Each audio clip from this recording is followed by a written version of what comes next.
Right, so I'm going to do a technique video, but first of all, I wanted to talk about a situation that happened today. And don't worry, it ain't a bad situation for once. So I've been trying to track down a job. They're called Paddle. It's like I don't know, I've never heard of it before, but it's like a sports place. There's this building that I drive past every week, and it's a big job. I didn't know what was inside the building. I'm just trying to get the actual building.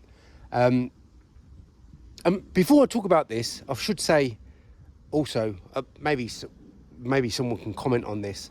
I pretty much lost, either for my choice by myself or people getting rid of me, nearly all of my big paying jobs. Now, what is a big paying job to me? Well, a big paying job to me is anything over, to be honest, 40, 50 pounds these days when it comes to commercial work.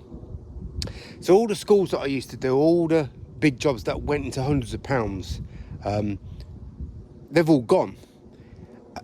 And one of the reasons why they've all gone is because I've got rid of them, because I'm finding more and more these large paying jobs make me wait longer, more time to pay.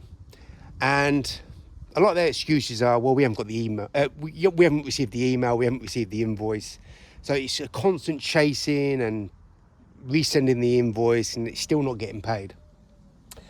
And what I found over the years is having lots and lots of small paying jobs, literally £5 to £10 jobs, for me as a window cleaner is much more convenient.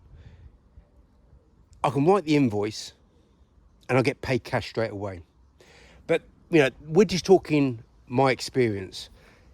Literally all the jobs that I've had over the years, all the bigger paying jobs, they've gone. Anyway, I went in for this. I've been trying to chase this job for over 2 months. And I see one manager and I see another manager and the assistant manager and this member of staff, that member of staff. I drive past this job every week. And every couple of weeks, I pop in and speak to them, and I consider the windows haven't been cleaned. Anyway, I went today. It's a paddle sports place. Now, I don't know anything about paddling, and they have courts inside the building, which is all made of glass.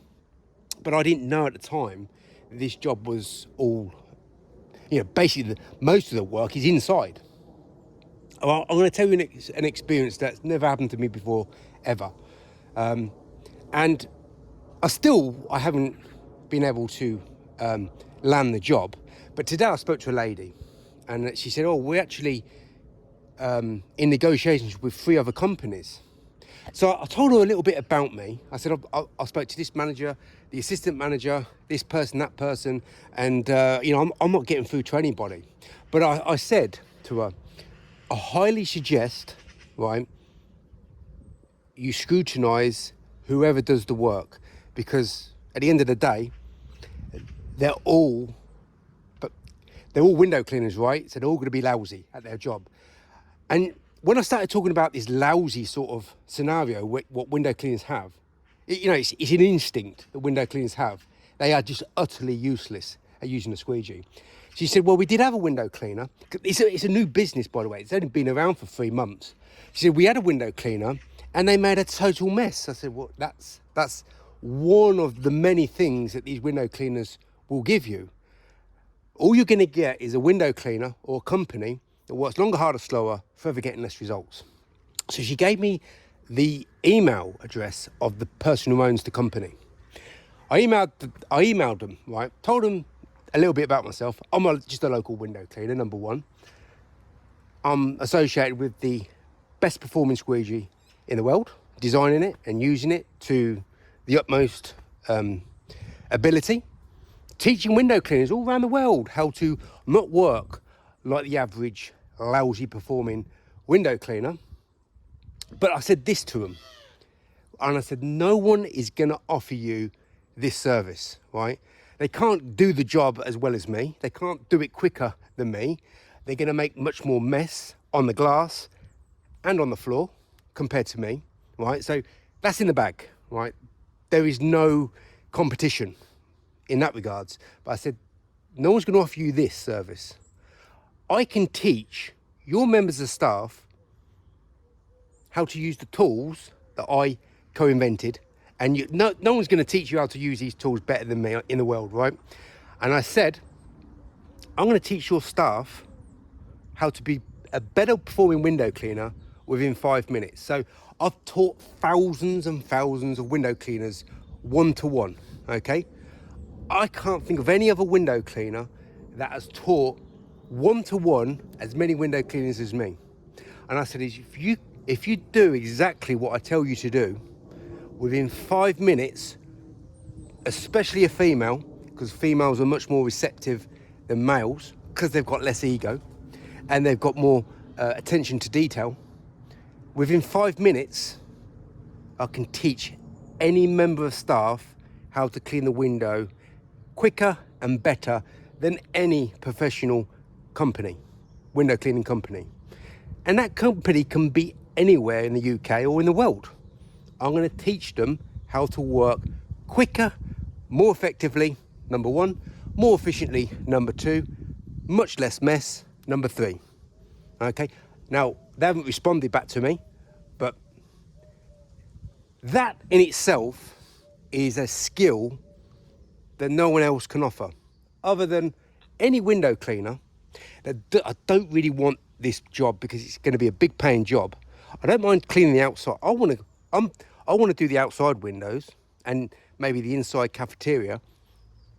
But if I was to do the whole job, right, I'm going to be there a long time, maybe all day, right? And then I know I'm going to have to wait maybe a month or more to get paid. I'd rather teach, and anyone who's skilled using these tools, that is a service that you can offer a company or many companies. So I thought that was just something good to share. Anyway, right, so we're nearly at the end of summer, but it's still really hot. And I've been working in this hot weather non-stop, right? I've not really had a problem with it. I don't like it, but I've not had a problem with it. And I thought I'd better share something with someone, with people, regarding using this tool, because I've had lots of people say, oh, I can't use this tool in the summer, right? I'm a pole, right? So, generally I'm going to be wanting to be working something like this. But if the window is drying up really quick, okay, and I know that rubber, if I've not used this tool in 30 seconds to a minute, that rubber's going to be dry, right? So a great way of getting this rubber lubricated without making all these turns to begin with, let's wet it up. It's still warm. We've had the rain today, but it's very muggy, right? So cutting in and coming down, that really lubricates that rubber. So when I come to doing this side of the glass, okay, it is more than likely not going to jump and skip, and it really only works. It's only applicable, this type of technique, on skinny, narrow windows, right? So when you're this is not high up, right? But it is, I'm working far away, so you can see my angle here is, suited to the height and length away from the glass, right? Instead of doing this and skipping and jumping and not getting this rubber performing, get the rubber and also get this window cleaned on one side quick. Get that rubber wet quick, and now because it's lubricated, it's much less likely to have any jumps and skips and problems, right? So I've talked about that type of technique many times, but I haven't really mentioned the benefit of getting that rubber wetted up super quick, and then it should be wet enough to do the fanning movement without any lines, arcs, skips, jumps, all the nonsense that you get, what most people get in the window cleaning business. So I thought I'd share that little bit of insight that I never really thought about offering as a service. Now, anyone can do this, but it's obviously better, offering a company to teach their workers. I can sell them the tools, number one, and I can teach them how to clean the windows better than any professional company. 'cause it's all internal work, right? And what do we see when we see window cleaners work inside and they're not really familiar with squeegees? Well, they do a lousy job on the glass, they make a load of mess on the floor, and their only experience, because it's a brand new company, is window cleaners are useless. That's their only experience. So I wrote this email saying, yeah, whoever you book to clean the windows, they've got 3 companies bidding. And I said, well, I've been trying to chase you up for 2 months. I'm not getting anywhere with you. But the lady was so impressed with what I said, because she's only a lady who works behind the bar in the cafeteria. But she said, I'm so impressed with what you said to me in the last 10 minutes. I said, I'm going to give you the boss, the owner of the company, email, and you can email him directly, and then he can make that decision, you know, more thoroughly. So that's what I did. And yeah, it's I've never thought about doing it before, but since I've taught tens of thousands one-to-one window cleaners, like tens of thousands of window cleaners, and that's how I know how bad window cleaners are. From Japan all the way to the USA and anyone in between, the window cleaner is a lousy, low-grade performing worker. That's it.